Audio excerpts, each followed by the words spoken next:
Hello friends, देखिए आजकल बहुत ही गर्मा गर्म टॉपिक चल रहा है। और टॉपिक क्या है? तो पीछे फोटो लगी हैं, आप लोग देख पा रहे होंगे, है ना। अभी सारे लोग जो है इसी में व्यस्त होंगे कि भाई सोनम ने जो है मर्डर किया अपने इनोसेंट हस्बैंड का।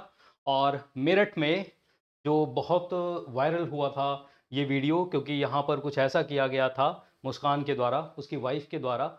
तो ये दो फोटो तो मैंने आपके पीछे लगाई हैं, लेकिन ये सिर्फ दो फोटोज़ की कहानी नहीं है। और आए दिन अगर जो जो वाइफ्स हैं, जो बीवियां हैं, वो अपने पतियों का मर्डर करती जा रही हैं। आखिर इसके पीछे की वजह क्या है ना? क्यों जो है बीवियां अपने इनोसेंट जो हस्बैंड हैं उनका मर्डर कर रही हैं? तो इसके पीछे की वजह जानते हैं। और बिल्कुल दूध का दूध पानी का पानी, वास्तव में आपको लगेगा कि यही वजह है क्यों इतने जो है क्राइम केसेस बढ़ रहे हैं, मर्डर केसेस बढ़ रहे हैं। तो आइए मेरे साथ, है ना। और थोड़ा सा इसकी तफसीस हम लोग करते हैं। चलिए, तो देखिए, यहाँ पर मैं जो है वीडियो की शुरुआत एक वर्ड से करना चाहूँगा। और आपके सामने ये जो वर्ड लिखा है ये है नार्सिज्म। और नार्सिज्म का मतलब होता है आत्ममुग्धता। ये वर्ड है क्या? तो बहुत सारे लोगों को अभी समझ में नहीं आ रहा होगा, लेकिन मैं अभी आपको बताता हूँ। ये जो नार्सिज्म वर्ड है, ये सारे मर्डर्स के पीछे की वजह है। ये नार्सिज्म है क्या, पहले हमको इसके बारे में समझना होगा। तो देखिए, नार्सिज्म जो वर्ड है, आत्ममुग्धता, ये वर्ड निकला कहाँ से?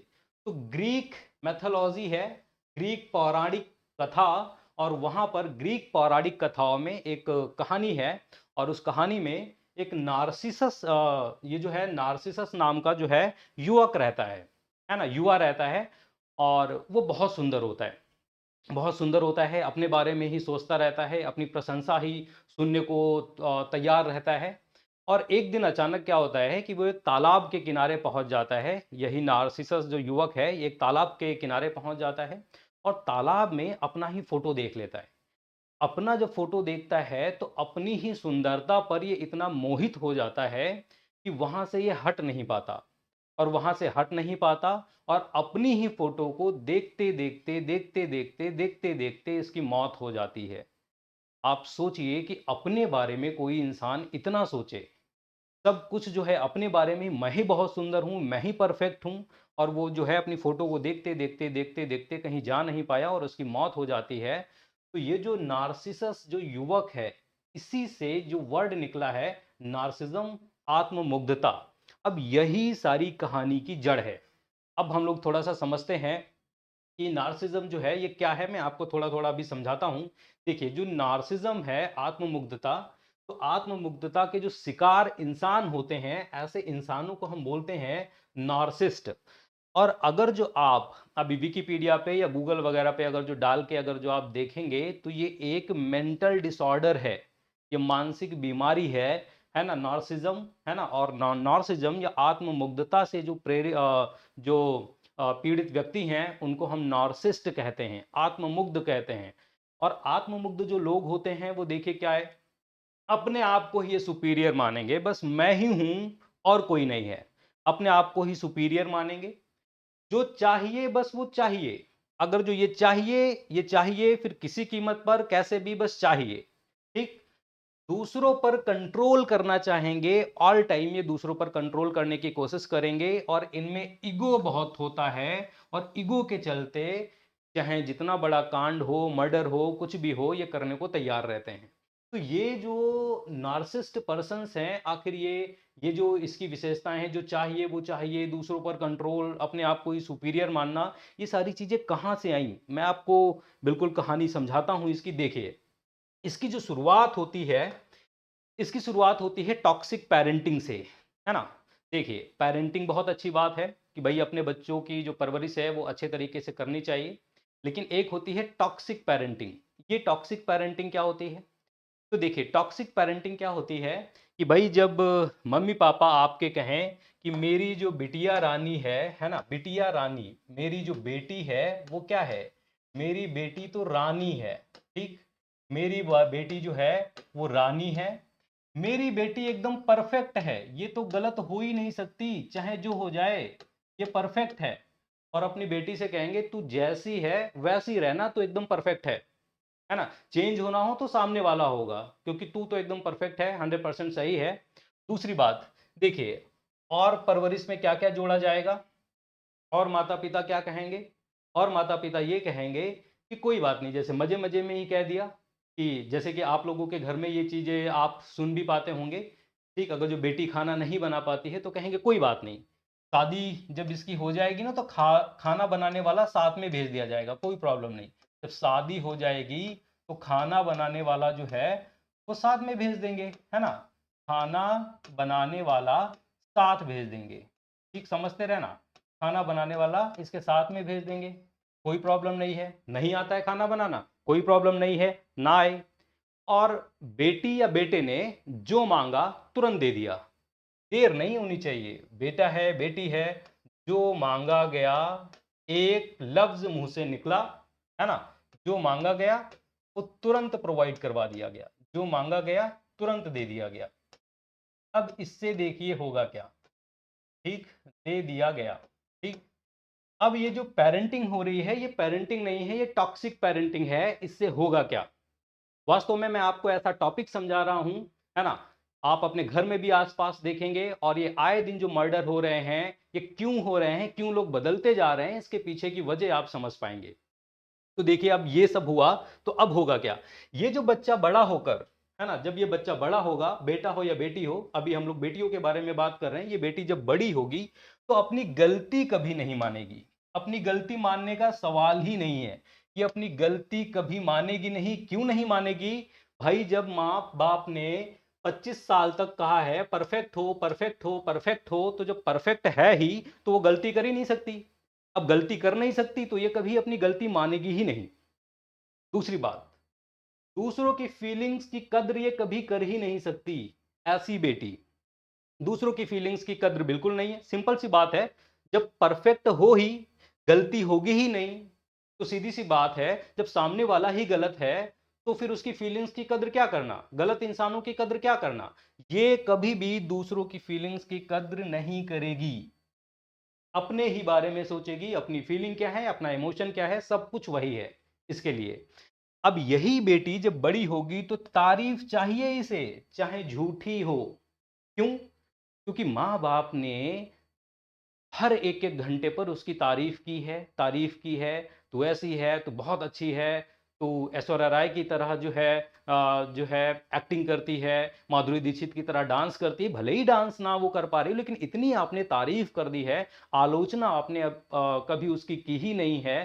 तो अब क्या होगा, ये जब बड़ी होगी तो तारीफ चाहिए, चाहे झूठी हो चाहे सच्ची हो, बस तारीफ चाहिए इसे।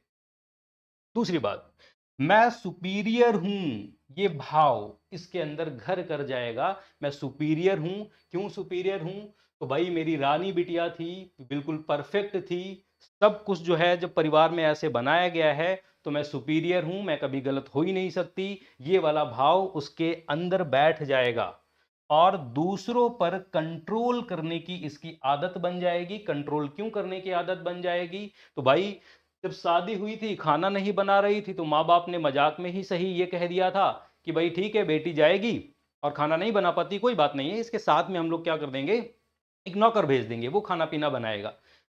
तो अब क्या है कि इसको कंट्रोल, ये चीज नहीं हो पा रही थी, उसको उसके माता पिता ने कहा कि ये चीज ऐसे मैनेज हो सकती है, प्रॉब्लम प्रॉब्लम की कोई बात ही नहीं है। तो अब धीरे धीरे क्या करेगी, ये देखेगी कि भाई हर चीज कंट्रोल हो सकती है ना। मैं परफेक्ट हूं, जो चाहिए तुरंत आपने दे दिया, कोई दिक्कत आने नहीं दी। अब आलोचना आपने कभी उसकी की नहीं है, तो अब क्या होगा, ये दूसरों पर कंट्रोल करना चाहेगी। अच्छा, दूसरों पर कंट्रोल करने की अगर जो हम बात करें, तो आपने अपने घरों में भी देखा होगा। अक्सर मैं जैसे कि आप अपने घर में जब ये मैं बात बताऊं तो आप सोच के देखना, अक्सर बीवियां जो है वो ये कहती हुई पाई जाती हैं कि अपने हस्बैंड के लिए कि ये बहुत सीधे हैं, इनको कोई भी बेवकूफ़ बना देता है। आपने सुना है कि नहीं सुना ये बात? ये बहुत सीधे हैं, इनको बहुत जल्दी कोई ना कोई बेवकूफ़ बना देता है। अब सोचो, वो इंसान जो बाहर जॉब कर रहा है, आईटी सेक्टर में कर रहा है, आईएएस ऑफिसर है, लेकिन उनकी बीवियां भी ये कहेंगे ये बहुत सीधे हैं, इनको कोई भी बेवकूफ़ बना देता है। इसका मतलब क्या हुआ कि ये जो है बहुत सीधे, इनको बेवकूफ़ बना देता है, और अगर जो मैं ना होती तो सब कुछ गड़बड़ हो जाता, बंटाधार हो जाता। इट मीन्स ये कह के कि ये बहुत सीधे हैं, इनको बेवकूफ़ बना दिया जाता है, ये कह के इनडायरेक्टली वो ये कहना चाह रही हैं कि मैं सुपीरियर हूँ। मैं ना होती तो सब कुछ गड़बड़ हो जाता।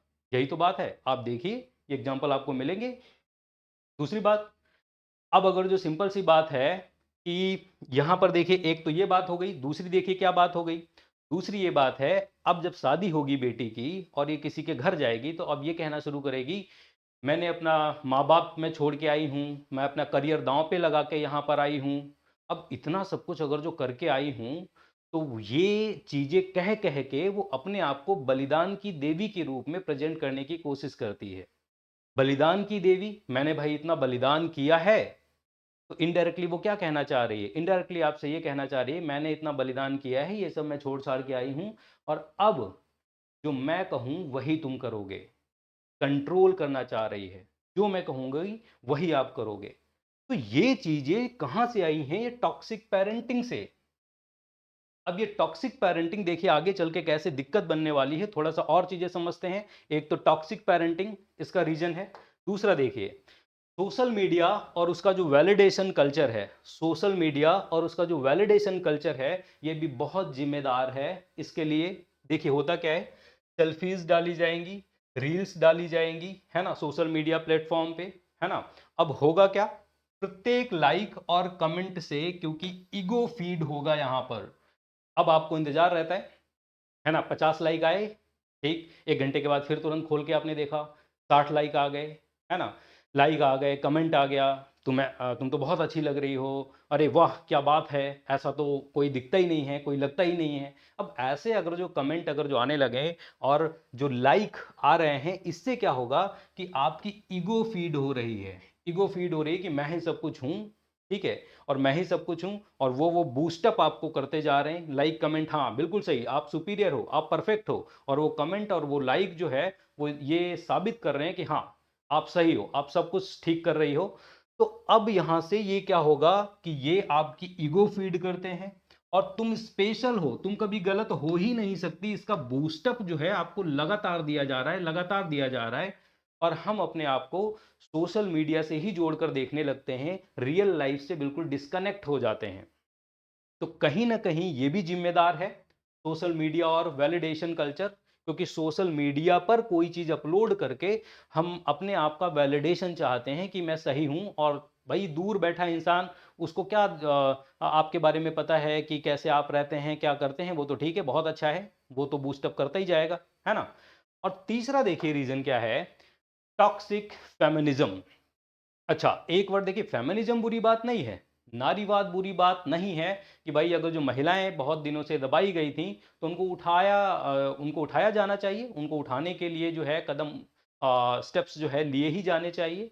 तो फेमिनिज़्म एक अच्छी बात है, नारीवाद एक अच्छी बात है, लेकिन यहाँ पर जो वर्ड लिखा है, ये लिखा है टॉक्सिक फेमिनिज़्म। अब टॉक्सिक फेमिनिज़्म क्या होता है? टॉक्सिक फेमिनिज़्म ये होता है कि आपने देखा होगा कि सोशल मीडिया प्लेटफ़ॉर्म पर, है ना, लड़कियों के जो कमेंट देखे होंगे या स्टेटस देखा होगा कि I don't need a man, I am enough. मुझे पुरुषों की जरूरत नहीं है, मैं अपने आप में पर्याप्त हूं। अब ये भाई फेमिनिज्म नहीं है। मतलब इस वर्ल्ड में ऐसा है ही नहीं कि किसी को किसी की जरूरत ना हो। ये जो वर्ल्ड है, ये सहयोग से ही चल रहा है। और यहाँ पर जो है पोस्ट क्या चल रही है, I don't need a man, मुझे भाई अब जो है पुरुषों की जरूरत नहीं है ना, आई एम एनफ। अब ये चीजें जो हैं, अपने आप को सुपीरियर साबित करने के लिए ये एक प्रोटीन का काम करेंगी, है ना। ये बढ़ाते ही जाएंगी, आपको बढ़ाते ही जाएंगी कि मैं ही एनफ हूं, मैं ही एनफ हूं, मैं ही सही हूं और मैं जो कुछ करूंगी मैं सब कुछ कर सकती हूं। जो कुछ करूंगी सही करूंगी और मैं सब कुछ कर सकती हूँ, क्योंकि मुझे किसी पुरुष की जरूरत नहीं है, आई एम एनफ, मैं सब कुछ मैनेज कर सकती हूँ। तो ये है टॉक्सिक फेमिनिज्म। और चौथा देखिए यहाँ पर रीजन क्या है कि पिछला दर्द या चाइल्डहुड नेग्लेक्ट। ये हमने क्या लिखा है, तो पिछला दर्द या चाइल्डहुड नेग्लेक्ट। कुछ लोगों के बात में कुछ लोगों की बात में ये जो है पॉइंट लागू होता है, सबके केस में ये पॉइंट लागू नहीं होता। जैसे कि अभी मैंने बात की कि सोनम वाला जो है, उसने मर्डर कर दिया अपने हस्बैंड का। मेरठ वाला जो केस आपने देखा होगा, डिब्बे में भर दिया था जो है डेड बॉडी को अपने हस्बैंड की मुस्कान ने। तो उनके केस में लागू नहीं होता। लेकिन कुछ लोग जो हैं वो क्या करते हैं, चाइल्डहुड में उनके साथ कुछ हुआ, भाई उनको कुछ दुख दिया गया, कुछ दर्द दिया गया, है ना, बचपन में। अब बचपन में ये दर्द जो है उन्होंने झेला, अब ये बड़े हुए तो दूसरों को ये जब दर्द देते हैं तो उसको जस्टिफाई ठहराते हैं। क्यों जस्टिफाई ठहराते हैं? क्योंकि मेरे साथ हुआ था, तो मैं अगर जो किसी के साथ अब कर रही हूं तो ये गलत नहीं है। तो एक सुरक्षा कवच की तरह जो है इसको देखते हैं, है ना? अगर जो इन्होंने, इन लड़कियों ने या इन लड़कों ने किसी दूसरे के साथ में अगर जो गलत किया है तो उसको जस्टिफाई ठहराते हैं कि ये सही किया है, क्योंकि मैं ऐसा झेल चुकी हूं। तो मैं अगर जो गलत भी कर रही हूं, किसी को दुख दर्द पहुंचा भी रही हूं, तो इसमें कोई गलत बात नहीं है।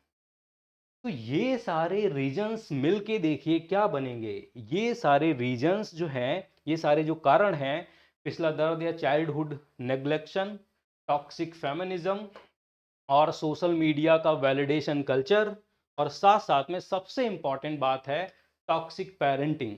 ये सारी चीजें मिलकर एक इंसान को बना देती है नार्सिस्ट इंसान। और नार्सिस्ट इंसान जो होगा, मैंने कहा था, अपने आप को सुपीरियर मानेगा। ठीक, जो चाहिए वो चाहिए, किसी तरीके से चाहिए, मुझे चाहिए। दूसरों पर कंट्रोल करना चाहेगा, चाहे जैसे, है ना? और अपनी ईगो को फीड करने के लिए, अपने अहम को भरने के लिए, चाहे रास्ते से हटाने के लिए किसी को मर्डर ही क्यों ना करना पड़े, वो उस तरफ भी आगे बढ़ जाएंगे। तो सिंपल सी बात है, आज ये जो नार्सिज्म आत्ममुग्धता है, ये मेंटल डिसऑर्डर बन गया है ना? मानसिक बीमारी है। आपने अगर जो ऐसे इंसानों को देखा है जो इस तरीके की एक्टिविटी करते हैं, तो उनके ट्रीटमेंट की जरूरत है ना? अब ये इंसान क्या करेंगे? ये इंसान सोनम जैसे बनेंगे, मुस्कान जैसे बनेंगे। मैं सुपीरियर हूं, सब कुछ कर सकता हूं, चाहे हस्बैंड आए रास्ते में हटा दो, जो चाहिए। सिंपल सी बात है। इनका आपने देखा होगा कि जैसे कि सोनम है, न्यूज़ ये चल रही है कि उनका जो लवर है, प्रेमी है, राज, है ना? तो बस मुझे चाहिए राज, तो चाहिए, चाहे जैसे चाहिए, किसी का मर्डर करके, दो लोगों का मर्डर करके, कोई बात नहीं। दूसरों पर कंट्रोल करना, दूसरों पर कंट्रोल करना, चाहे कोई हो, चाहे पति हो, सास हो, कोई भी हो, दूसरों पर कंट्रोल करना इनकी आदत होती है। और अपनी ईगो को फीड करने के लिए ये किसी भी हद तक गिर सकते हैं, चाहे मर्डर ही क्यों ना हो। तो मैं आपसे ये कहना चाहता हूं कि ये जो मर्डर बढ़ रहे हैं, ये जो अपराध बढ़ रहे हैं, महिलाएं अपने इनोसेंट जो है हस्बैंड हैं उनको मार रही हैं, तो उसके पीछे की मेन वजह जो है वो है नॉर्सिज्म, आत्ममुग्धता। और ये एक मेंटल डिसऑर्डर है ना? मानसिक बीमारी है। अगर जो आपको इस तरीके के लक्षण अगर जो किसी भी इंसान में दिखते हैं, ये जो मैंने आपको बताए हैं, तो सीधी सी बात है ना? डॉक्टर से मिलने की ज़रूरत है, थेरेपिस्ट से मिलने की ज़रूरत है। और सिंपल सी बात है, अगर जो इसको दूर करना है तो ये जो मैंने रीज़न बताए हैं, जैसे कि ये सारी चीज़ें, और टॉक्सिक पेरेंटिंग, सबसे ज़्यादा कंट्रोल आपको इस पे लगाना होगा। ठीक, सेकंड चीज़ है, सोशल मीडिया का वैलिडेशन कल्चर जो है बंद करना होगा। टॉक्सिक फेमिनिज्म जो है, वो टॉक्सिक वर्ड यहां से आपको हटाना पड़ेगा। इट मींस नारीवाद सही है, नारियां सशक्त होनी चाहिए, कोई दिक्कत नहीं है। ठीक, और इन सारी चीजों का ट्रीटमेंट आपको करना पड़ेगा। तो आपको बात समझ में आई? अगर जो आपको बात समझ में आई है तो वीडियो को लाइक करें, वीडियो को ज़्यादा से ज़्यादा शेयर करें, है ना? और ऐसे ही वीडियोस को पाने के लिए चैनल को आप सब्सक्राइब करें। मैं विकास मिश्रा आपका बहुत बहुत धन्यवाद करता हूँ वीडियो देखने के लिए।